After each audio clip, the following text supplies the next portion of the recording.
ministre, cher Jean-Baptiste Lemoyne, Monsieur le Président, cher Roland Héguy, j'ai deux bonnes raisons d'être très heureux d'être parmi vous aujourd'hui à Strasbourg. La première raison, c'est que je suis à Strasbourg et que je suis en Alsace. Et que chacun connaît mon amour pour l'Alsace. Je veux remercier les élus qui sont présents, saluer le président du Conseil régional du Grand Est, cher Jean Rottner, saluer le président de la collectivité européenne d'Alsace, Frédéric Bierry, qui est un vieil ami, qui est totalement engagé pour l'Alsace, totalement engagé pour la culture alsacienne, totalement engagé pour le succès de son territoire et que je remercie de son travail, de son professionnalisme et de sa disponibilité pour ses concitoyens. Je veux également saluer un jeune conseiller départemental. C'est vous dire mon amour de l'Alsace. J'ai accepté de me séparer de mon meilleur conseiller qui incarne à mes yeux la relève en Alsace, Charles Itzenstuhl. C'est vous dire à quel point je suis prêt à donner beaucoup pour ce territoire. C'est un territoire que j'aime pour sa culture, pour son sens du travail, pour sa rigueur. Je pense que la rigueur est de bon ton dans le travail que l'on peut effectuer, et évidemment aussi pour sa gastronomie, pour ses paysages, pour son art de vivre. Donc j'espère bien qu'au déjeuner, j'aurai droit à ma flamme cucheux que j'ai dévorée par palanté entière quand j'étais étudiant ici, au spätzle, au kouglof. Et puis si jamais on veut faire un peu plus festif, je goûterai volontiers un peu de foie gras d'oie, quitte à irriter a posteriori notre ami André Daguin, chez qui j'avais été déguster un excellent foie gras de canard. Mais nous sommes bien le seul pays au monde, la France, où on peut se disputer pour savoir si le foie gras d'Alsace, le foie gras d'oie, est meilleur que le foie gras de canard du Sud-Ouest. Je vous laisse trancher cette épineuse question. Et par ailleurs, je n'oublie pas mes amis viticulteurs, parce que tout cela sans Riesling, sans Gewurz ou sans Pinot Noir manquerait sacrément de saveur. Donc n'oubliez pas non plus qu'il y ait quelque chose dans les verres. L'eau pétillante, c'est très bien, mais comme disait ma grand-mère qui avait cette petite affiche dans sa cuisine, l'eau fait pleurer, le vin fait chanter.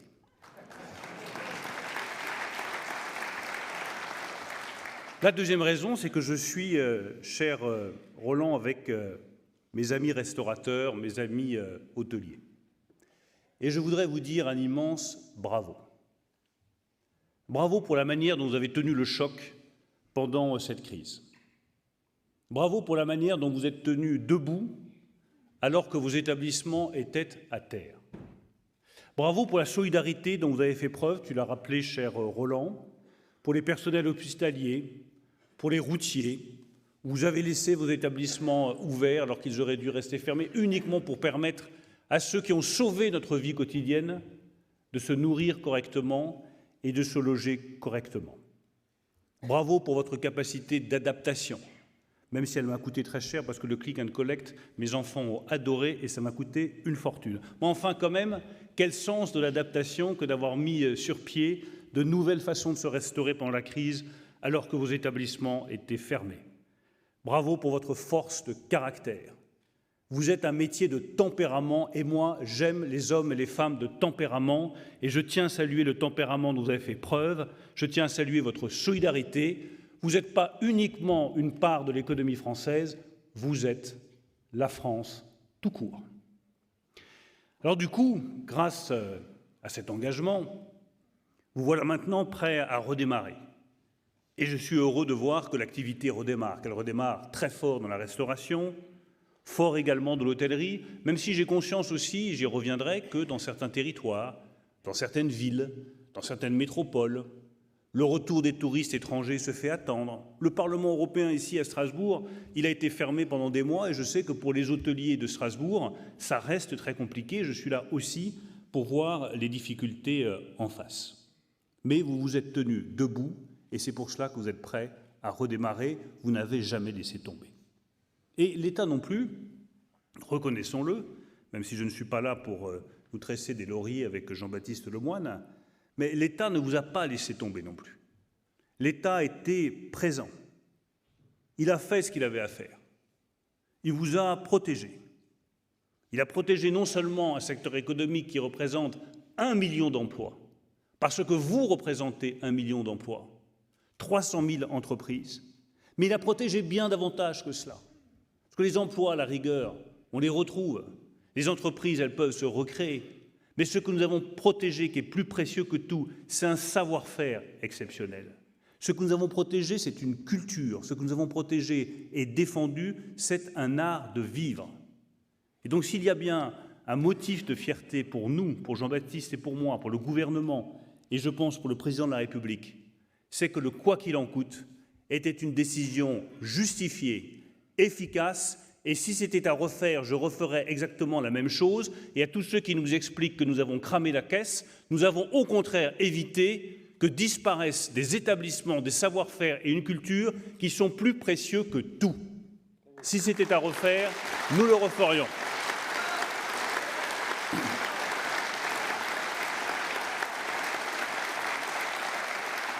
Quand je dis que vous êtes la France, ce n'est pas une expression comme cela en passant, c'est la réalité historique. Jamais oublier que nous sommes la seule nation au monde où gastronomie et histoire vont de pair. Où au lendemain du G7 de Biarritz qu'évoquait Jean-Baptiste Lemoyne, il m'est arrivé de surprendre une discussion entre l'ancien président américain Donald Trump et un autre chef d'État, et on ne parlait pas de la question de la prolifération nucléaire en Iran.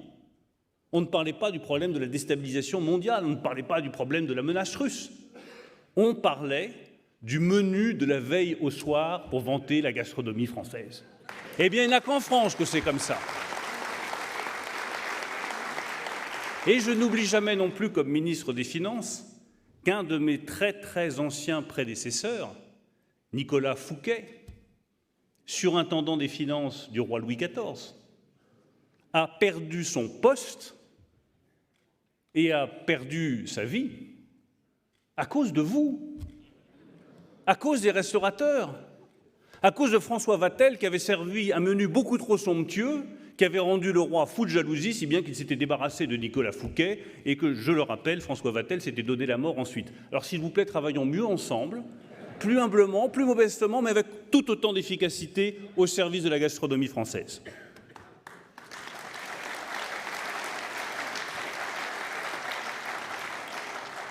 Alors nous allons continuer à nous parler avec la même liberté que celle qui a animé nos débats avec Roland et Guy.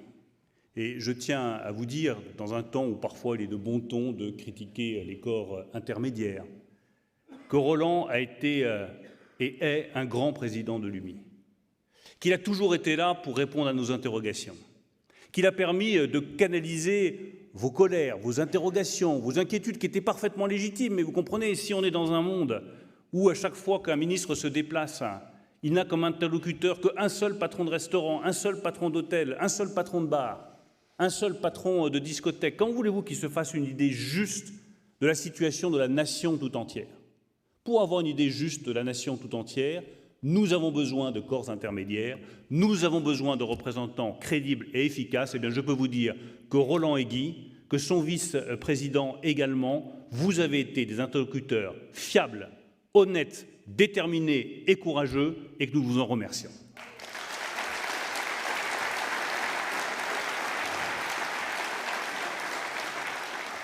Quels sont maintenant les défis devant nous, au moment où l'économie française redémarre comme jamais elle n'a redémarré depuis 50 ans? Je rappelle que nous avons aujourd'hui le taux d'emploi le plus élevé depuis 50 ans. Ça veut dire que des gens qui étaient éloignés du marché du travail, des personnes de plus de 50 ans qui avaient renoncé à trouver un emploi, des jeunes qui s'étaient mis à l'écart, reviennent sur le marché du travail. Nous avons un niveau de croissance qui est estimé au moins à 6,25% pour 2021, plus de 4% pour 2022. Et je peux vous dire que quand je me déplace à l'étranger, ça rend beaucoup de monde jaloux. Eh bien, notre première responsabilité, c'est de ne pas gâcher tout cela en manquant de sens des responsabilités. Notre première responsabilité, c'est que jamais nous ne soyons plus obligés, en raison de la crise sanitaire, de fermer un seul établissement hôtelier ou de restauration en France dans les semaines qui viennent. Ça, c'est notre responsabilité collective. Ça, c'est le premier défi. Ça, c'est la première chose pour laquelle nous devons nous battre. Parce que ça a été trop dur. Ça a été trop dur économiquement, ça a été trop dur financièrement, surtout, ça a été trop dur moralement pour beaucoup d'entre vous. Parce que je sais très bien qu'au-delà des inquiétudes financières, de l'argent qui ne rentre pas, vous avez eu une inquiétude humaine pour vous, pour vos salariés auxquels vous êtes profondément attachés. Je mesure à quel point, quand on est habitué à se lever à 5 heures du matin pour aller chercher l'approvisionnement, pour préparer ses menus, pour préparer sa cuisine, c'est dur de rester chez soi. Je mesure à quel point c'est difficile, quand on est dans un métier de convivialité, de voir sa salle vide. Je mesure à quel point, humainement, c'est insupportable, quand on aime travailler en équipe, d'avoir ces équipes qui restent chez elles parce que votre établissement est fermé, rideaux fermés, les chaises posées sur les tables. C'est inhumain et nous ne devons pas le revivre. C'est pourquoi j'appelle chacun à faire respecter, avec une rigueur toute alsacienne, le contrôle du pass sanitaire dans ces établissements. Pas de relâchement. Pas de relâchement sur le contrôle du pass sanitaire et sur le respect des règles sanitaires. Le deuxième défi, parmi les 4 défis immédiats que nous avons devant nous, Jean-Baptiste a longuement évoqué les grandes perspectives, mais je voudrais vraiment revenir aux défis immédiats que nous avons devant nous, parce que cette période est vitale pour nous tous. C'est le recrutement. C'est un défi majeur. Je trouve que je voyage beaucoup à l'étranger et j'étais aux États-Unis il y a quelques semaines. Qu'est-ce que j'ai vu? J'ai vu des métropoles comme New York, comme Washington, où la moitié des établissements sont fermés, et quand vous discutez avec les patrons de ces établissements, ils vous disent « mais désolé, on ne peut pas ouvrir, on n'a personne pour servir en salle.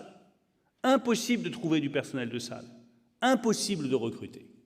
On ne peut pas se résigner à avoir autant de difficultés de recrutement dans notre pays. Et donc il faut apporter un certain nombre de réponses. Nous en proposons 4. Et ces réponses-là sont de la responsabilité de tous.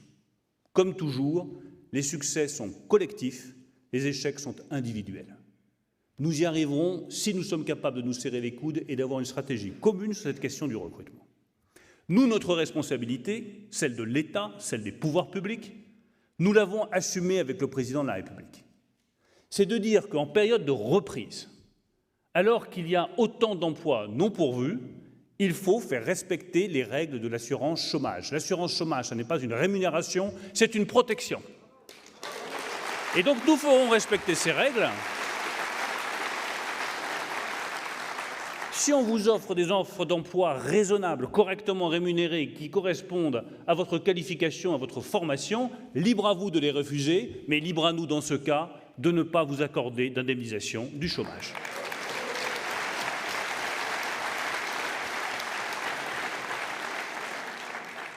La deuxième condition pour réussir sur cette question du recrutement, c'est la question de la rémunération. Mais ça ne résume pas tout. Et ce serait trop simple de se dire qu'il suffit d'augmenter les rémunérations pour que le métier devienne plus attractif. Mais c'est un point de passage important. C'est même un point de passage décisif. Je sais que Roland Héguy est totalement engagé dans cette négociation. Je souhaite que les négociations salariales permettant une augmentation substantielle des salariés qui travaillent dans vos établissements puissent être conclues dans les semaines qui viennent, je l'espère, avant la fin de l'année 2021. En tout cas, c'est l'espoir que je mets dans ces négociations. De notre côté, toujours sur les rémunérations, je vous confirme que nous avons engagé la défiscalisation des pourboires. Alors vous allez tous me dire, je sais très bien, les pourboires étaient déjà défiscalisés. Non, ils ne l'étaient pas. Donc le ministre des Finances jetait un voile pudique sur ce sujet-là, mais désormais, c'est officiel, c'est autorisé, vous pouvez défiscaliser les pourboires. Enfin, la troisième façon d'améliorer le recrutement, c'est l'évolution des carrières. Je pense qu'il est très important, et je sais que vous y êtes très attachés, d'offrir des perspectives d'évolution de carrière à vos salariés, qu'ils soient chefs de rang, qu'ils soient dans une brigade, qu'ils soient serveurs, qu'ils soient cuisiniers, qu'ils travaillent au service de chambre dans un hôtel, que vous puissiez en discuter avec eux pour dire « voilà, tu vas pouvoir monter dans l'établissement » parce qu'en plus, ça correspond à la réalité de la vie dans vos métiers. Je ne connais pas beaucoup de métiers où on peut commencer au service d'étage et finir à la fin directeur de l'établissement. Pourtant, c'est le cas, c'est ce que vous devez valoriser et c'est ce qui rendra votre métier encore plus attractif. Le dernier point, après la question de la rémunération, de l'évolution des carrières, c'est l'organisation du temps de travail. J'ai eu l'occasion de discuter des dizaines de fois avec chacun d'entre vous. il y a des choses qui me surprennent, mais c'est la réalité. Aujourd'hui, un jeune, vous lui proposez un CDI, nous, c'était notre rêve quand on avait 20 ans, ça n'est plus le rêve d'un jeune de 20 ans. Il va dire, il nous faut plus de souplesse, plus de liberté, je peux vouloir venir, pouvoir partir quand cela me plaît, je veux pouvoir disposer de mes week-ends, je ne veux pas consacrer toutes les soirées à mon métier. Alors on peut balayer ça d'un revers de la main en disant nos jeunes sont devenus des feignants. Je pense que c'est une erreur. Je vous le dis avec toute ma franchise. Nos jeunes, ils sont créatifs, ils sont prêts à travailler, ils ont envie de réussir. Et je pense qu'il vaut toujours mieux tabler sur le caractère positif des uns plutôt que de se focaliser sur les défauts d'une toute petite minorité. L'immense majorité des jeunes en France est prête à travailler, prête à s'engager, veut réussir, demande simplement qu'on prenne davantage compte de leur organisation du temps de travail, des questions de pause, des questions de vide dans la journée, de questions de sacrifice de soirée, de sacrifice de week-end. Je souhaite que nous en discutions ensemble. Et je souhaite que vous ouvriez ce chantier-là, je sais que c'est déjà le cas, parce que c'est une des conditions pour relever ce défi du recrutement. Enfin, Jean-Baptiste l'a indiqué, moi je crois beaucoup à une campagne de communication. Quand on a des dizaines de milliers d'emplois qui ne sont pas pourvus comme cela, il faut prendre le problème à bras-le-corps, et exactement comme on l'a fait lorsque nos armées avaient du mal à recruter, aller expliquer au grand public qu'il y a des dizaines de milliers d'emplois à pourvoir dans vos métiers, que ces emplois vont être bien rémunérés, que ces emplois offrent des perspectives de carrière, que ces emplois permettent d'apprendre une foule de choses, qu'ils sont humains, qu'ils sont conviviaux. Je suis favorable à ce que le plus vite possible, on lance une campagne de communication sur les métiers de l'hôtellerie et de la restauration pour les valoriser et vous permettre de trouver les salariés dont vous avez besoin. Le troisième grand défi, c'est la trésorerie. Sur la trésorerie, je rappelle juste, parce qu'il est toujours bon de rappeler des choses qui ne sont pas toujours connues, que nous avons engagé l'étalement du paiement des cotisations sociales, que nous l'avons élargi de 36 mois à 5 ans, que cela donne un peu d'air pour le remboursement des cotisations sociales et que c'est une aide importante à la trésorerie. Mais je sais aussi que votre préoccupation majeure, c'est les prêts garantis par l'État. Et que ici, vous souhaiteriez, on m'a transmis votre revendication, qu'on étende à 10 ans, à 12 ans, au lieu de 4, le rééchelonnement des remboursements, ou peut-être 2 années de plus. Moi, je vais vous dire, je ne suis pas certain que ce soit dans l'intérêt collectif. Ça peut être dans l'intérêt de certains établissements qui ont des difficultés, je vais y revenir. Je ne suis pas sûr que ce soit dans l'intérêt collectif du secteur, qui a besoin de tourner la page de ces prêts garantis par l'État le plus vite possible. Il y a 11 milliards d'euros qui ont été souscrits au total et qui sont garantis par l'État. Mais j'écoute ce que vous me dites. J'écoute vos inquiétudes. Je ne suis pas là pour balayer les choses, une fois encore, d'un revers de la main et faire comme si ça n'existait pas. Il y a des inquiétudes, il faut y répondre. D'abord, je suis favorable au lissage de ces prêts garantis par l'État. J'ai également ouvert, vous le savez, la possibilité de souscrire à de nouveaux prêts garantis par l'État, au moins jusqu'à l'été 2022, si ça peut soulager certains. Je souhaite également qu'il y ait une solution qui soit apportée individuellement dans le cadre départemental à chaque entreprise, restaurant, bar ou hôtel qui serait en difficulté. J'ai reçu récemment Gérard Fofadel, qui doit accompagner les entreprises en sortie de crise au niveau départemental. Vous ne serez pas laissé seul face à votre conseiller bancaire. Je ne veux pas de tête-à-tête entre un hôtelier, un restaurateur en difficulté financière pour rembourser son prêt garanti par l'État et le conseiller bancaire. Et l'engagement que je prends, c'est que chacun d'entre vous qui aurait une difficulté de son remboursement de son prêt garanti par l'État sera traité non pas en face à face avec son conseiller bancaire, mais aura droit à une médiation avec les pouvoirs publics et le conseiller bancaire pour trouver une solution qui lui soit appropriée, avec une procédure accélérée, l'étalement si nécessaire, la réduction des dettes aussi si c'est nécessaire. Je n'exclus absolument pas la possibilité de réduire la dette d'un restaurateur ou d'un hôtelier dans le cadre de cette commission départementale, pas en face à face avec les conseillers bancaires, pour que chaque difficulté soit résolue.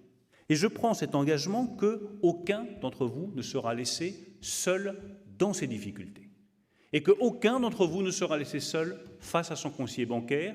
J'ai demandé à ce qu'on renforce les dispositifs de conseillers départementaux, précisément pour que le traitement se fasse différemment. Enfin, puisque je sais que l'inquiétude est profonde, je propose que nous ayons un rendez-vous sur une base trimestrielle qui pourrait commencer dès le mois de janvier 2022 sur l'examen de la situation de trésorerie de tous les établissements d'hôtellerie et de restauration pour voir si oui ou non ce problème de remboursement des PGE continue à être une difficulté ou pas pour vos entreprises. De façon à ce que tous les 3 mois, avec Roland Héguy, avec vos représentants, nous puissions faire le point et nous assurer que la promesse que je vous fais de ne laisser tomber personne soit une promesse tenue et réalisée et que nous adaptions les dispositifs si jamais il y a un besoin d'adaptation. Donc vous le voyez, sur cette question majeure des prêts garantis par l'État, nous prenons des dispositions, nous renforçons l'accompagnement, nous permettons le lissage, nous regardons au cas par cas si un étalement et une réduction du niveau de dette est nécessaire et tous les 3 mois, on fait le point ensemble pour nous assurer que personne ne se retrouve confronté à des difficultés insurmontables. Enfin, le 4e défi, c'est le défi de la numérisation. C'est un défi qui paraît très lointain, en réalité c'est un défi extraordinairement concret. Il est important pour vous, pour le réseau, pour la réputation de vos établissements, pour l'attractivité, pour la capacité à faire venir des clients. Je vais vous dire ma conviction depuis plus de 4 ans que je livre un combat sur ce sujet. Nous ne devons pas nous laisser dévorer par les géants du numérique. Nous ne devons pas nous laisser prendre nos données. Nous ne devons pas nous laisser prendre notre valeur par les géants du numérique et nous devons nous organiser pour résister aux géants du numérique et faire à l'économie réelle que vous représentez toute sa place, défendre ses intérêts, défendre sa valeur, défendre ses résultats. J'ai livré ce combat, je continuerai à le livrer. Parce que moi je crois à la concurrence, mais une concurrence sur une base qui soit équitable, avec les mêmes règles pour tous. Et il n'y a pas de concurrence équitable quand il y a de la manipulation des données de la réputation d'un établissement sur Internet. Il n'y a pas de concurrence équitable quand vous payez un impôt sur les sociétés, même si nous l'avons abaissé à 25%, 15% pour les plus petites entreprises, et que les géants du digital, eux qui travaillent dans le secteur du tourisme et de l'hôtellerie, ne payent que des impôts négligeables parce qu'ils peuvent délocaliser leurs profits de France vers l'Irlande ou vers d'autres paradis fiscaux. Cette concurrence équitable, c'est celle que je défendrai, je vous protégerai face aux géants du numérique.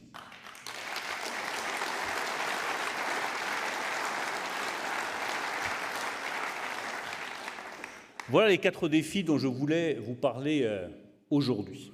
Le défi sanitaire, c'est le plus urgent, il est quotidien, il est immédiat. Le défi du recrutement, le défi de la trésorerie avec les engagements que je prends devant vous sur les prêts garantis par l'État et le défi, enfin, de la numérisation de notre économie.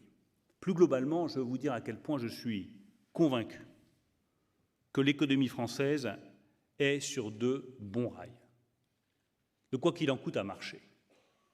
Et là encore, à tous ceux qui critiquent les dépenses qui ont été faites, moi je me réfère à des examens neutres et honnêtes des décisions que nous avons prises. Je regarde ce que dit l'OCDE, je regarde ce que dit la Commission européenne, je regarde ce que vient de dire un institut des politiques publiques qui a établi que nos dépenses supplémentaires nous ont amenés à 115% de dette publique, mais que si nous avions laissé faire des dizaines de milliers de faillites, des centaines de milliers de chômeurs supplémentaires, ce n'est pas à 115% de dette publique que nous serions, c'est à 126% de dette publique que nous serions. Nous avons évité une crise économique. Nous avons évité une crise sociale. Nous avons aussi évité, disons-le simplement, une crise politique. Car je suis certain que des faillites par dizaines de milliers et des chômeurs par millions, cela mène tout droit à une crise politique. Et nous avons réussi dans cette politique de protection et de relance parce que, je vous le dis, vous avez fait preuve d'une capacité de résistance exceptionnelle. Résistance économique, résistance morale, résistance humaine. Beaucoup d'entre vous auraient pu laisser tomber, vous n'avez jamais laissé tomber. Beaucoup d'entre vous auraient pu baisser des bras, personne d'entre vous n'a baissé des bras. Et c'est bien pour cela que, quelles que soient les circonstances, à tout moment, dans les mois, dans les années qui viennent, vous pourrez compter personnellement sur moi, sur mon engagement, sur ma disponibilité. L'économie française est sur de bons rails, elle est bien lancée. Eh bien, il faut accélérer, s'assurer que tout le monde embarque à bord, que personne n'est laissé à quai. Et avec nos amis restaurateurs, avec nos amis hôteliers, avec tous ceux qui font le bonheur français, parce que vous êtes ceux qui font le bonheur français, nous allons ouvrir enfin des perspectives positives pour la nation française et pour les Français. Merci à tous.